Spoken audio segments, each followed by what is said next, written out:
We all know Disney for its magical tales and unforgettable melodies, but nestled within their musical beauty lies a collection of tunes that have stirred up some rather interesting debates and discussions. Join us as we delve into the top 10 most controversial Disney songs. From disturbing stereotypes to non-kid-friendly content, let's dive in. The first song on the list is Everybody Wants to Be a Cat from the all-time classic The Aristocats. A certain character and segment of this song, there exists an aspect that has aged poorly due to its insensitive cultural portrayal.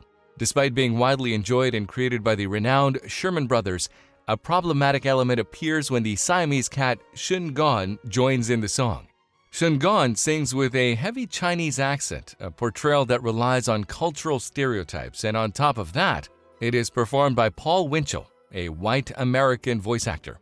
As Shun Gon plays the piano with chopsticks, he sings, "Shanghai, Hong Kong, egg foo young, fortune cookie always wrong." It's evident that these words strung together don't accurately encompass the entirety of Chinese culture. Of course, these lyrics have been removed from more recent versions of the song. As recently as the 1990s, Disney faced criticism for its song lyrics, particularly in the context of cultural sensitivity. In the introductory song of the 1992 film Aladdin, there was a significant outcry due to its portrayal of the Middle Eastern setting. Upon the movie's release, the lyrics of Arabian Nights started with the lines, "Oh, I come from a land, from a faraway place where the caravan camels roam." However, it then proceeded into offensive territory with the lines, "Where they cut off your ear if they don't like your face, it's barbaric, but hey, it's home." After facing public backlash, the Walt Disney Company made an unusual decision to alter the lyrics originally written by Howard Ashman. This alteration took place after the movie's release, and the version most people are familiar with now is the one used in the home video release, where it's flat and immense and the heat is intense. Notably, the studio retained the controversial barbaric lyric, asserting that it was solely a reference to the climate. Despite the controversy surrounding these lyrics, the composer Alan Menken and the lyricist Tim Rice went on to achieve significant recognition. They won the Academy Award for Best Original Song for the iconic duet between Aladdin and Jasmine, A Whole New World. Alright, so next song up on the list is probably the most adult one. We've got Judge Claude Frollo, who's anything but righteous, belting it out how he's totally captivated by the gypsy named Esmeralda and how it's messing with his head. The way he openly talks about this fire in my skin, the burning desire that's leading me into sin, well, it's like he's poking fun at the supposedly family-friendly U rating that the Hunchback of Notre Dame got. And it keeps on going. Frollo's getting deeper into some seriously lustful thoughts that he's all, "I'm too pure for this," while he's actually caressing Esmeralda's scarf against his cheek. And he's even imagining a sultry ghost version of her in the flames of his fireplace. The song gets to its peak, yeah, not that kind of peak, when Frollo straight up demands that Esmeralda choose him as he sings, "Choose me or your pyre, be mine or you will burn." So, if we're talking about a Disney song that's intentionally meant to be quite disturbing, let's have a look at the tune "The Happiest Home in These Hills" from the movie Pete's Dragon in 1977. The folks who wrote it, Al Kasha and Joel Hirshhorn, managed to make it really catchy, and you know how Disney does its thing, taking nasty characters and their messed up plans and turning them into a whole song and dance routine.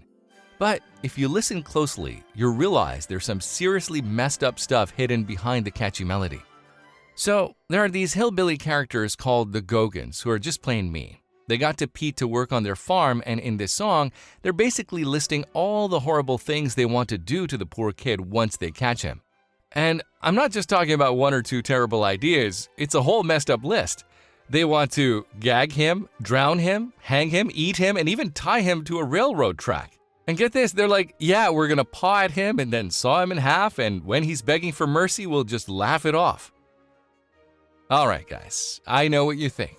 How can this song be controversial? Well, I must admit, it's a different kind of controversy. With this all-time classic sung by Timon and Pumbaa in The Lion King back in 1994, Disney got themselves into a legal tangle with the family of musician Solomon Linda. You see, back in 1939, Solomon Linda had this hit in South Africa called Mbube. Then in 1952, Pete Seeger of the Weavers heard it and sort of misheard the title, so he renamed it Wimmoe. But wait, there's more. The Tokens took that Wimawake chorus and used it in their 1961 mega hit, The Lion Sleeps Tonight. So fast forward to 2006 and Disney was like, yeah, we better settle this. They ended up paying a lump sum to Solomon Linda's estate to make up for the royalties they owed. But here's the thing. When Disney released the photorealistic remake of The Lion King in 2019, it's not likely that the family got any benefits from it. You see, South African copyright law only goes on for 50 years after someone's death, and Linda passed away in 1962. It's kind of a bummer for the family, especially considering how popular The Lion King is, but that's how the legal cookie crumbled in this case. All right, let's talk about Pink Elephants on Parade. This song is all about being totally sloshed. And get this, the main character on this wild journey is a baby elephant. So it's like this. Timothy Q. Mouse leads Dumbo the baby elephant into a booze-induced escapade without realizing that the water they're drinking is spiked with champagne. This isn't the only time Disney pulled off something like this. The previous year, in both Dumbo and Pinocchio, they had scenes where kids got seriously messed up, which some say was meant to teach life lessons.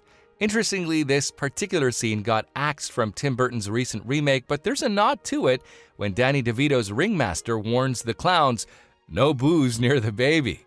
Now, seeing pink elephants has been a well-known way of saying you're hallucinating from drinking too much, way back since the early 1900s. And this song in Dumbo, well, it's got this trippy, surreal animated sequence where the elephants start shrinking, swelling, and turning into all kinds of crazy stuff. Pyramids, snakes, belly dancers, even ice skaters.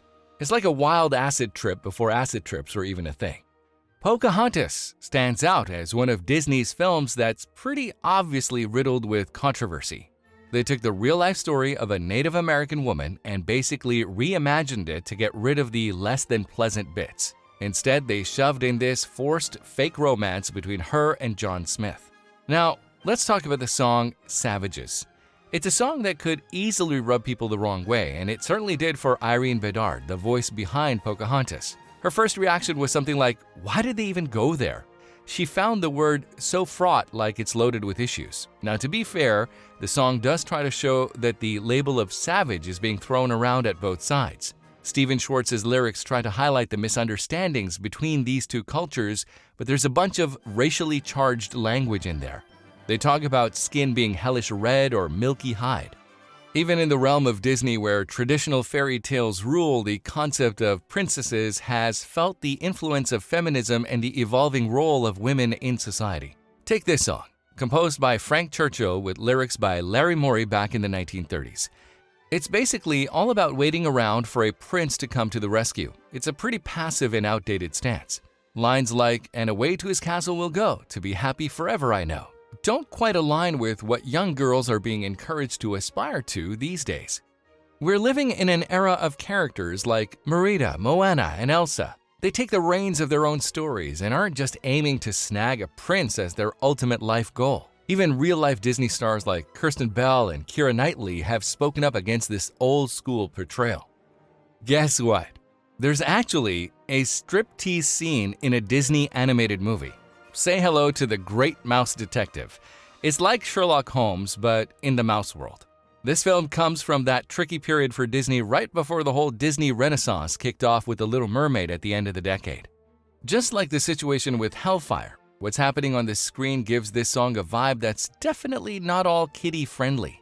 So there's this character, Miss Kitty, and she's singing out that she's gonna take off all my blues to an audience that's totally into it at the Rat Trap.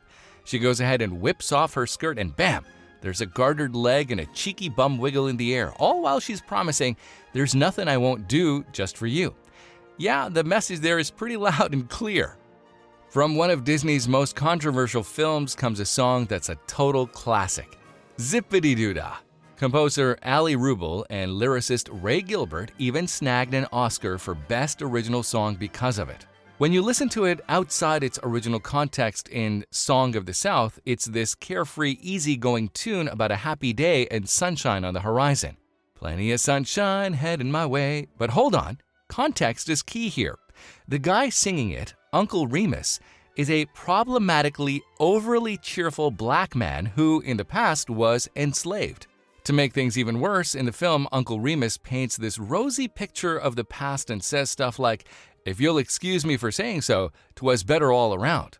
Disney's been keeping Song of the South hidden away since 1986, and the big boss Bob Iger has flat out said it's never gonna be on Disney+. That's it for this video. Comment if you think we missed any controversial Disney songs. Don't forget to subscribe to the channel for more in-depth videos that go behind the music. We'll talk to you again in the next one.